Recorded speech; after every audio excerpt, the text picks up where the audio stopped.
All right, let's talk about the absolute worst case scenarios for the Lions in the first round with the 7th pick or whatever pick they obtain or drop down to in the first round or move up to. Let's talk about it. Hit that subscribe button, bell icon button, share the video.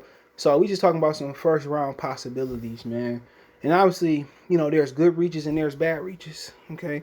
So I'm kind of making my way kind of towards the second round more. I'm not really identifying the linemen. I have to do that. I'm gonna have a lineman day or week where I get them dudes out the way. But yeah, I mean, you could reach and it could be good. I mean, let's just talk about a couple reaches that could be good that I'm hearing about and I kind of a little bit know about. You're talking about Kevin Joseph. He kind of rising up some boards. Damani Brown from North Carolina receiver rising up some board. Kevin Joseph, the cornerback. I mean, Aaron Robinson, heard good things out of him out of UFC, the cornerback.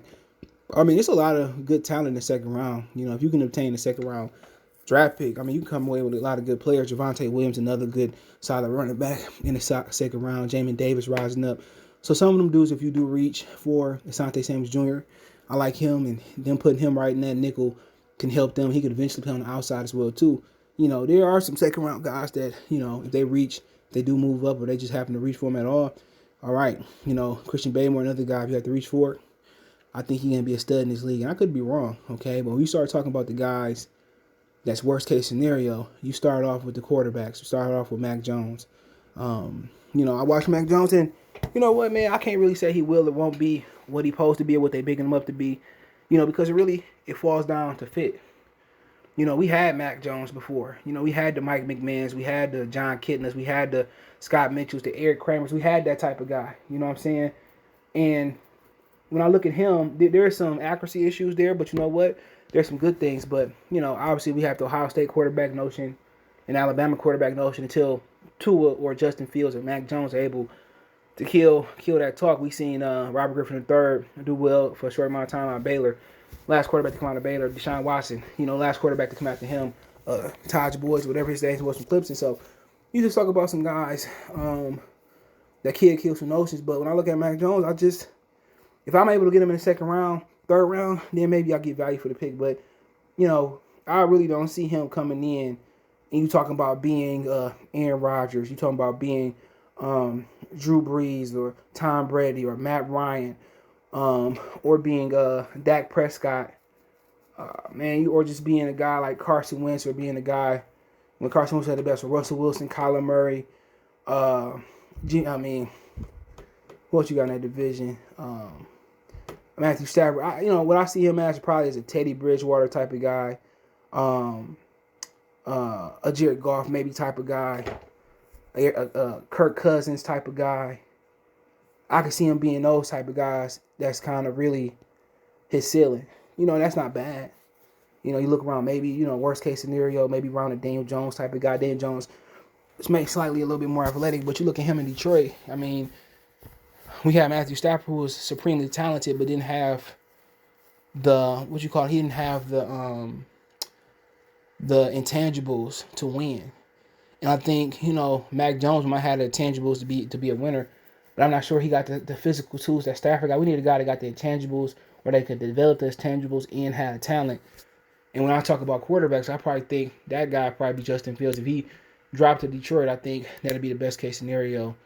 I think for Detroit, and I think that'd be the second best case scenario for Justin Fields. Outside of the 49er land, but Mac Jones is one of them dudes that I wouldn't touch. And Trey Lance is another guy, which I think is kind of fickle right there. But I just think Trey Lance needs a lot of work. Getting with Andy Reid or getting with a quarterback guru like Sean Payton, I think that's good for him. Getting with somebody like Aaron Rodgers had, somebody that can understand his talent. But I just think in Detroit, we haven't had a proven track record to take raw talent and develop it into great talent. You know what I'm saying? So with Trey Lance, I think it's beneficial for him to fall, to like a Pittsburgh, to, a New England, to a team like that really can develop him. I just don't trust Detroit to get the best out of him, to work on his footwork, to work to him reading defenses, to help him fit the ball in tight windows, to help him deal with the speed at the next level. He ain't Carson Wentz. He too raw to be Carson Wentz coming out. But I think with somebody like Sean Payton, Andy Reid, somebody like that, I think they really can develop him. But as far as him coming to Detroit, I think it might be a good scenario for him. He sit a couple years, learn from Jared Goff. But I do think it's a huge if that he develop into the player that a lot of people think he is. But I don't see him as a top guy. I feel that, I think it's less work to do with Kellen Mond. I think it's less work to do with Kyle Trask. Not saying they're going to be turned out to be better than Trey Lance. Trey Lance just got to get into a situation where he got to sit.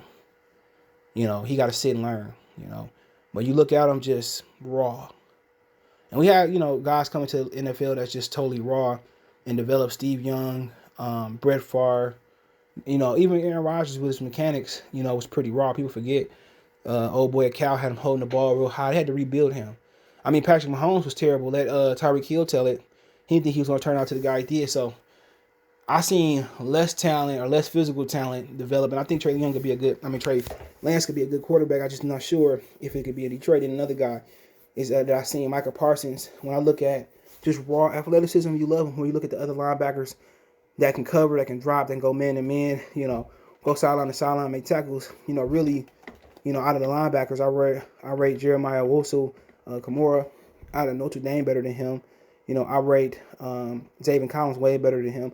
I rate Jamin Davis way better than him. So there's some linebackers. There's at least 3 linebackers that I've seen so far, and I got to do Nick Bolton from Missouri. I like better than Joseph Asai from Texas. He's more of an edge rusher.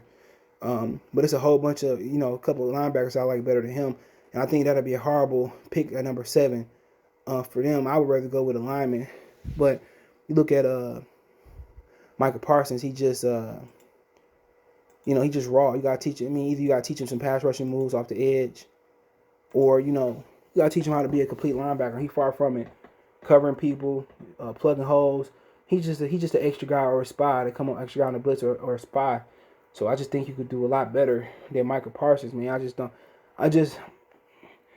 just see him having to make a complete change in the NFL. Either getting out there guarding guys one-on-one or, getting it off the edge and becoming a dominant pass rusher. But, other than that, if you're talking about some guys that, I'm not sure about, Jalen Phillips, he had an injury. So I think he had a neck injury. So that's somebody you might kind of, Azeez Ojulari from Georgia. He really don't have the length to be an edge rusher. So maybe that's something to look at. And maybe, he able to use his arms and athleticism in a different way. But those kind of couple guys that I looked at. And then Caleb Farley, the guy, because maybe he had a little bit of injury issues. Didn't play last year, had injury this year as well, too. So just a couple, beware guys that I've seen so far. But, hey, let me know what you think about the video. Let me know what you think in the comment section. Don't forget me on Facebook, Instagram, Twitter. All my social media links in the description. Fast way to reach me is Twitter, then Facebook, then Instagram. All links there. Want to make a financial donation? Cash App CJGood313. That's in the description. PayPal link there as well, too. Best way to donate. Share the video. Appreciate the love and support. More Sports Talk. Let me know what you guys think. Check out Detroit Lions Talk playlist. More videos.